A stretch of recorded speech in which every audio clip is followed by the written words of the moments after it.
창세기 다음이 출애굽기입니다. 구약성경 117쪽이 되겠습니다. 16절 말씀을 제가 봉독해 올리겠습니다.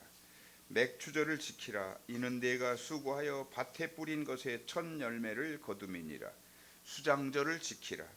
이는 내가 수고하여 이룬 것을 연말에 밭에서부터 거두어 저장함이니라. 다음은 신명기 레위기 다음입니다.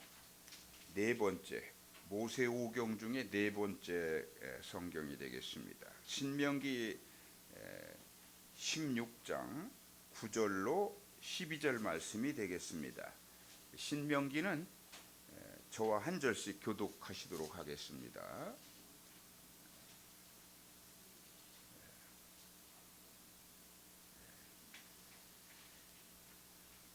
일곱 주를 셀지니 곡식에 낫을 대는 첫날부터 일곱 주를 세어 하나님 여호와 앞에 칠칠절을 지키되 내 하나님 여호와께서 내게 복을 주신 대로 내 힘을 헤아려 자원하는 예물을 드리고 너와 내 자녀와 노비와 내 성중에 있는 레위인과 및 너희 중에 있는 객과 고아와 과부가 함께 내 하나님 여호와께서 자기의 이름을 두시려고 택하신 곳에서 네 하나님 여호와 앞에서 즐거워할지니라.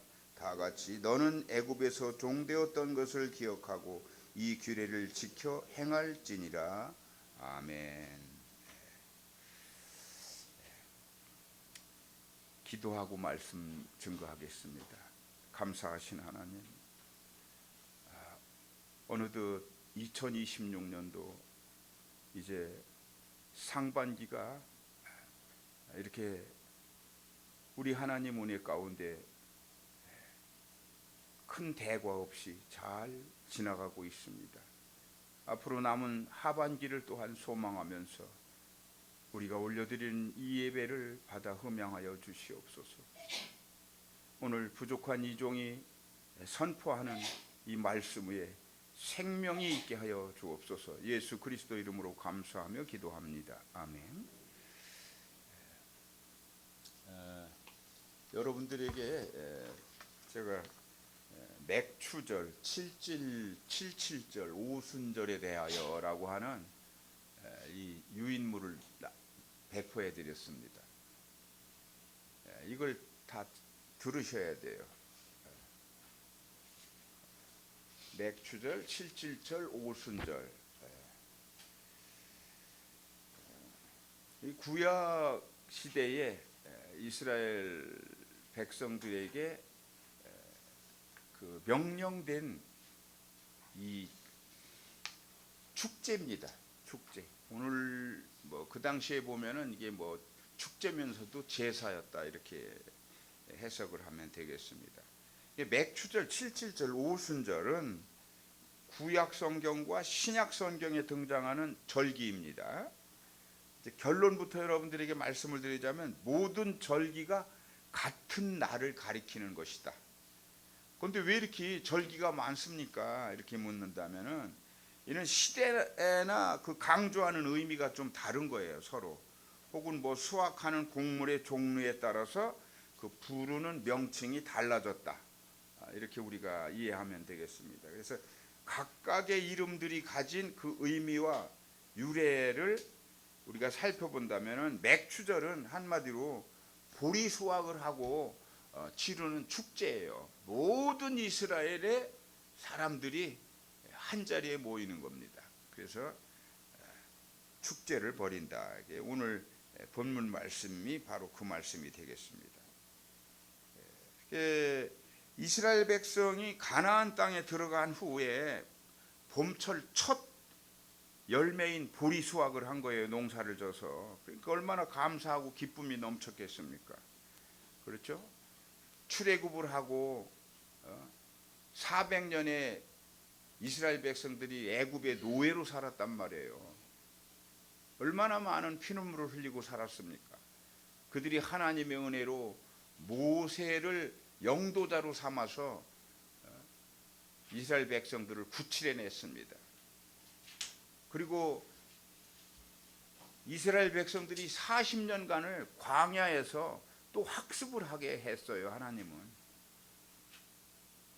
뼈저린 학습이죠.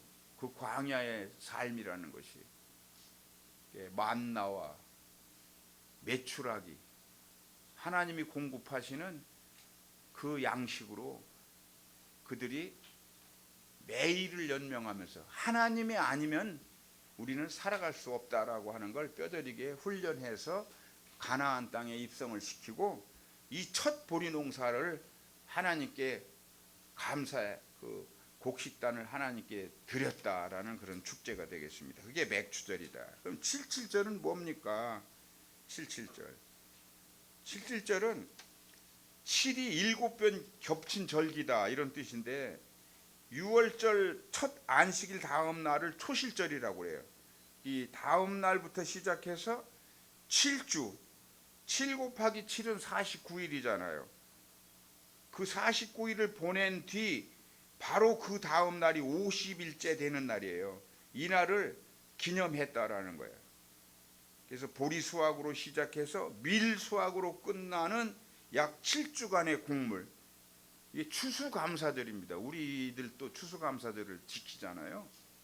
이들에게도 그런 77절을 지켰다라는 거죠. 그럼 오순절은 또 뭡니까? 말 그대로 50일째 되는 날입니다. 77절 그 다음 날이 오순절이잖아. 50일째 되는 날.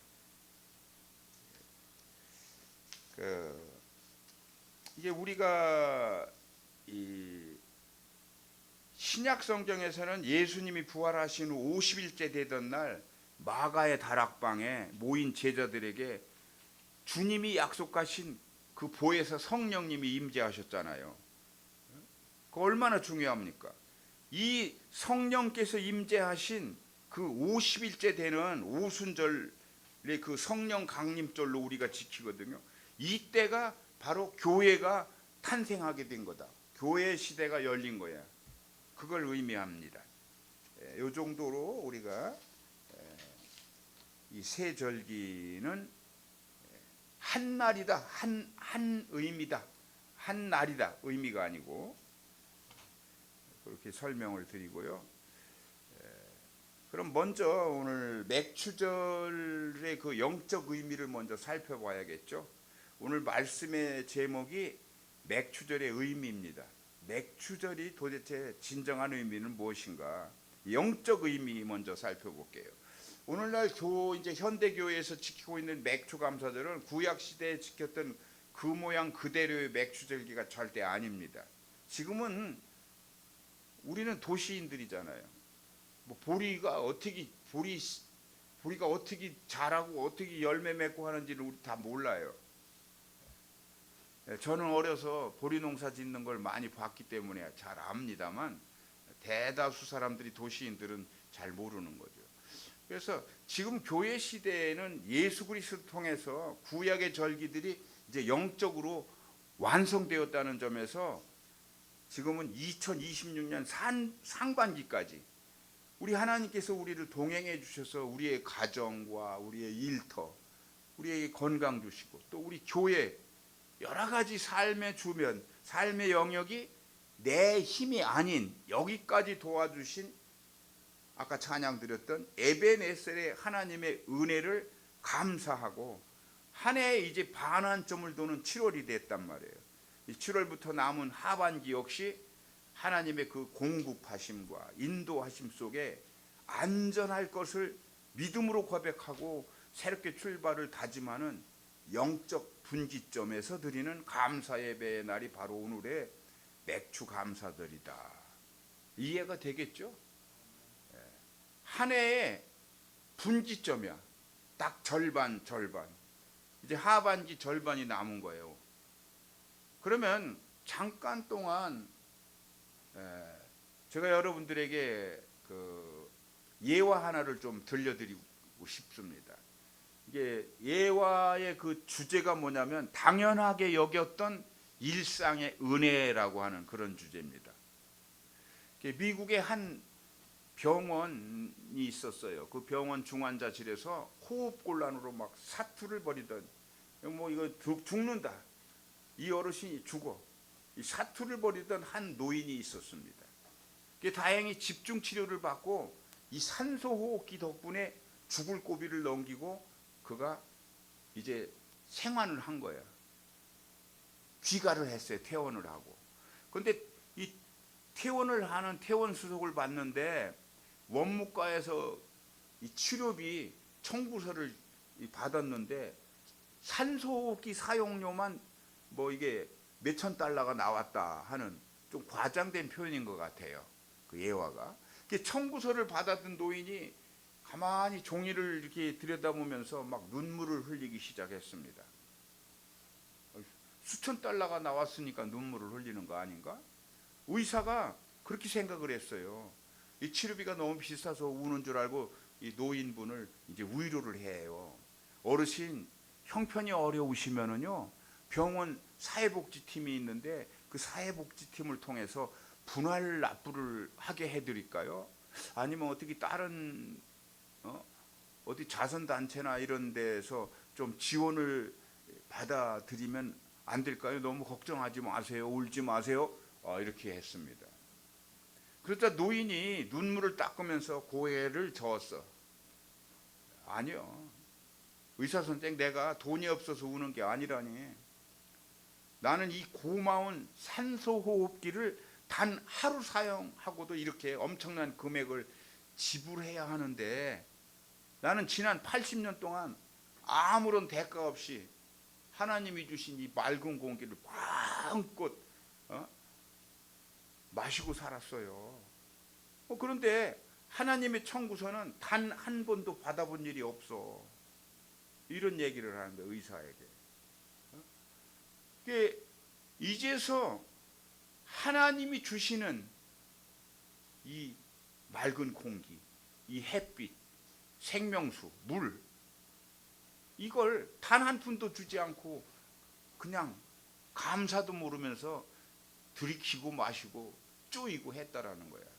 이 노인이 그걸 깨닫고 슬피 울었다라는 얘기를 하고 있는 겁니다. 우리 사랑하는 성도 여러분, 우리는 지난 6개월 동안 숨 쉬고 햇빛 쬐고 마음껏 물도 마시고 갈증을 해소하면서 살았어요. 또 마음껏 우리가 걷고 뭐 뛰기도 하고 춤도 추고 노래도 하고 가족과 밥을 같이 먹고 뭐 이런 일상들이 뭐 당연한 것처럼 여겨왔다는 거죠. 하지만 그것은 하나님의 거대한 무상 은혜라는 사실입니다, 여러분. 우린 감사를 모르고 살거든요, 평소에. 이 맥주 감사절은 이렇게 당연해 보이는 일상에 그 적힌 하나님의 은혜의 가격표를 발견하는 날이다. 그게 맥주 감사절이라는 거예요. 우리는 어쩌면 감사를 잘 모르거나 잊고 살았던 하나님에 대한 불효자들이다. 오늘 회개하는 마음으로 여러분 예배를 드렸으면 해요. 날마다 마음껏 들여 마시는 이 신선한 공기를 주시는 아버지께 감사가 넘치는 모두 되시기를 권면합니다. 자, 오늘 본문 출애굽기 23장 16절 말씀이죠. 맥추절을 지키라. 이는 내가 수고하여 밭에 뿌린 것에 첫 열매를 거둠이니라. 첫 열매를 거두는데 맥추절을 지키라는 거야. 감사하는 마음으로. 신명기 16장 9절로 12절 말씀 좀 전에 자, 우리가 한 마음 한 뜻으로 봉독을 했잖아요. 이 이스라엘 백성들은 400년이란 길고 긴 세월 동안 애굽의 노예로 살다가 하나님의 은혜로 이제 가나안 땅으로 돌아와서 그의 첫 보리 농사를 지었다는 겁니다. 얼마나 감사합니까? 그들은 한결같이 하나 된 마음으로 처음 것을 하나님께 드리면서 하나님의 은혜를 감사했습니다. 우리도 모든 것을 하나님이 주신다. 하나님이 공급하시는 것을 우리는 마음껏 사용하고 있는데 하나님에 대한 그 은혜에 감사하는 마음으로 우리는 날마다 살아야 하겠다라는 말씀을 이 자리에서 여러분들과 함께 공유하도록 합니다. 자, 이제부터는 오늘 말씀의 좀 주제를 살펴보도록 하겠습니다. 왜 오늘날 우리는 맥주절을 지켜야 할까? 보리농사도 안 짓는 우리가 왜 맥주절을 지켜야 할까? 그런데 이게 성경적 세 가지 의미가 있어요. 제가 찾아보니까 첫 번째로 첫 열매의 의미가 있다라는 거예요. 신앙의 우선순위 회복에 대한 말씀이 바로 출애굽기 23장 16절 말씀이었어요. 맥주절을 지키라. 이는 내가 수고하여 밭에 뿌린 것의 첫 열매를 거두미니라. 성경에서 맥주절은 처음 익은 열매를 드리는 날이다 이렇게 말씀하잖아요. 처음 익은 열매, 처음 내게 주신 것, 내가 처음 하나님으로부터 받은 그 은혜에 대한 감사의 예물을 하나님께 드린다. 이스라엘 백성이 광야 생활 40년을 끝내고 드디어 가나안 땅에 들어가서 마침내 얻은 첫 소득, 첫 열매의 소득을 우리 하나님께 한 단을 드린 거야. 한 단을. 몽땅 드리는 게 아니고 감사의 의미를 담아서 드리는 겁니다. 그러니까 하나님은 우리의 감사하는 마음을 받아주신다. 이 말씀이 현대인들에게 어떻게 적용이 될까? 첫 열매를 드린다는 것은 내 삶의 모든 주권이 하나님께 있다라고 하는 그 고백하는 행위예요. 이게 첫 열매를 드리는 거는 내 삶의 모든 주권이 하나님께 있으며, 이 한 해의 절반 7월을 시작하는 지금 이 시점에 내 시간과 물질 또 인생의 우선순위가 하나님께 향하고 있는지 점검해야 한다는 그런 의미가 있다라는 겁니다. 여러분 모두의 삶의 주권이 정말 하나님께 있습니까? 한번 대답해 보세요. 우리의 삶의 주권이 하나님께 있어요? 아멘이죠? 네. 저야 여러분 모두 인생의 우선순위가 하나님께 있는 것입니다. 네. 나의 나됨은 하나님께 있다. 하나님으로부터 그 은혜를 받고 내가 나된 것이다. 두 번째로 77절과 오순절, 이게 약속을 성취하시는 하나님이다 라는 그런 의미가 있어요. 신명기 16장 10절로 11절 말씀만 제가 새로 봉독하겠습니다. 하나님 여호와 앞에 77절을 지키되 내 하나님 여호와께서 내게 복을 주신 대로 내 힘을 헤아려 자원하는 예물을 드리고, 뭘 자꾸 드리라고 하시네요. 자, 11절에 너와 내 자녀와 노비와 내 성중에 있는 레위인과 및 너희 중에 있는 객과 고아와 과부가 함께 내 하나님 여호와께서 자기의 이름을 두시려고 택하신 곳에서 내 하나님 여호와 앞에서 즐거워할지니라. 하나님은요 강수 같은 기름을 원하시는 하나님이 아니라고 그러셔요. 뭐를 쥐어짜서 우리가 가진 것을 빼뜨리는 하나님이 아니라고 하는 거야. 그래서 11절 말씀을 여기다가 주요 포인트로 집어넣으신 거야. 너와 내 자녀와 노비와 내 성중에 있는 레위인, 뭐 너희 중에 있는 객, 고아, 과부 모두가 다 하나님 여호와께서 자기의 이름을 두시려고 택하신 곳. 거기 택하신 곳이 어디예요? 이스라엘 백성들이 날마다 향하는 곳. 예루살렘 성전, 광야에서는 성막, 그죠? 지금 현대인들에게는 어디입니까? 교회입니다. 그 택하신 곳에서 내 하나님 여호와 앞에서 즐거워할지니라. 할렐루야, 아멘. 교회에 오면 즐겁고 웃어야죠. 행복해야죠. 얼마나 좋아요. 피를 나누지는 않았지만 예수 그리스도의 보혈의 그 피의 은혜를 함께 우리가 공유하는 사이다. 하나님의 자녀들이에요. 내보다 나이 더 드신 분, 형, 누나, 우리 수집사님이 잘하시더라고. 참 보기도 좋고 아름답습니다, 여러분. 그게 바로 교회 공동체예요. 자, 하나님은 맥주절을 지킬 때 두 가지를 명령하십니다. 첫째는 억지를 부리지 말라. 이게 복을 주신 대로 힘을 헤아려 자원함으로 드리라 이렇게 말씀해요. 빚내서 뭐 드리면 안 돼. 그런 교회들이 있습니다. 우리 교회는 정말 물질에 대해서, 성전에 드리는 예물에 대해서 참 자유롭습니다.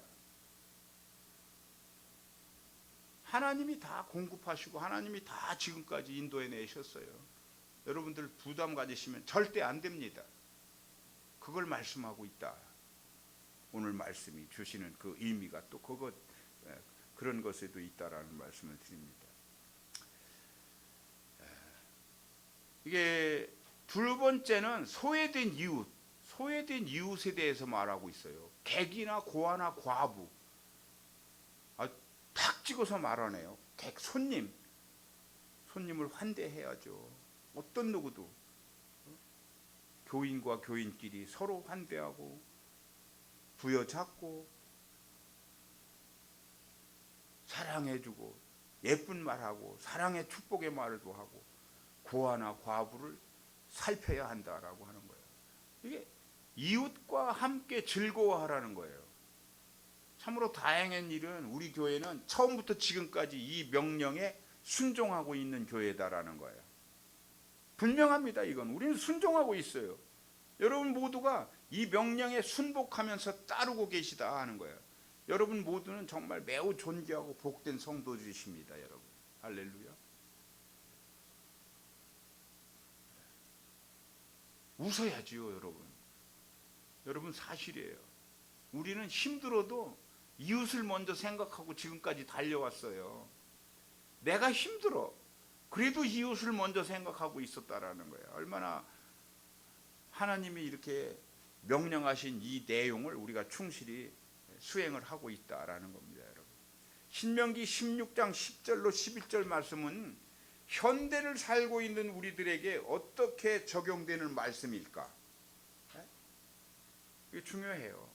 진정한 감사는 나 혼자만의 기쁨으로 끝나지 않는다는 말씀이에요. 여기 의미가.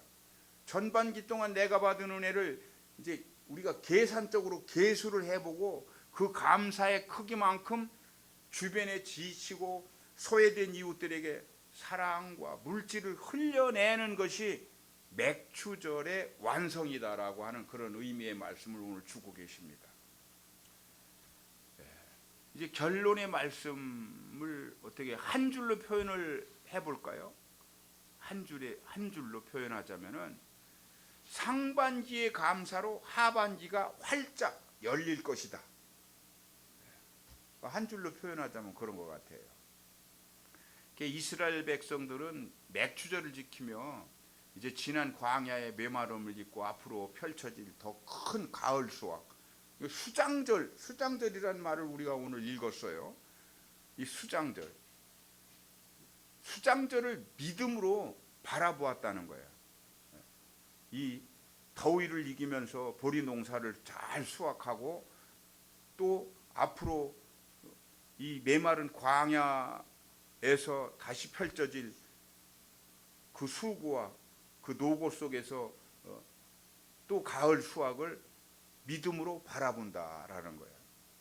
분명 저와 여러분에게는 지난 6개월 동안 정말 지치고 힘든 일들이 있었습니다. 말할 수 없는 힘든 일들이 있었죠, 사실. 또 어떤 성도에게는 뭐 뜻밖의 하나님의 은혜가 감사로 넘쳐나는 그런 일도 있었을 것입니다. 그 모든 순간 뒤에는 우리를 인도하시는 하나님이 계신다 하는 것이죠. 오늘 맥주감사주의를 통해서 지나온 그 반년을 우리가 진심으로 감사하고 다가올 이제 하반기 역시 신실하게 채워주실 하나님을 우리가 전적으로 신뢰하고 이 나아가는 모든 성도님 되시기를 간절히 축원합니다. 말씀 오늘 길지 않겠습니다. 기도하겠습니다. 길이요 진리요 생명 되시는 우리 주님, 이제 저희는 기대와 소망을 품고 2026년의 하반기를 맞이했습니다. 믿음의 눈을 열어주시옵소서. 지혜와 능력을 더하여 주시옵소서. 평강으로 우리 모두를 지켜주시옵소서. 하반기를 이제 결산하는 날에 과연 하나님이 우리 모두를 신실하게 인도하셨다고 고백하며 더 큰 감사로 예배할 수 있도록 우리의 매일 우리의 일상을 지도하여 주시옵소서. 처음과 끝이 되시는 하나님을 의지하며 우리를 사랑하시는 예수 그리스도의 이름으로 감사하며 기도합니다. 아멘.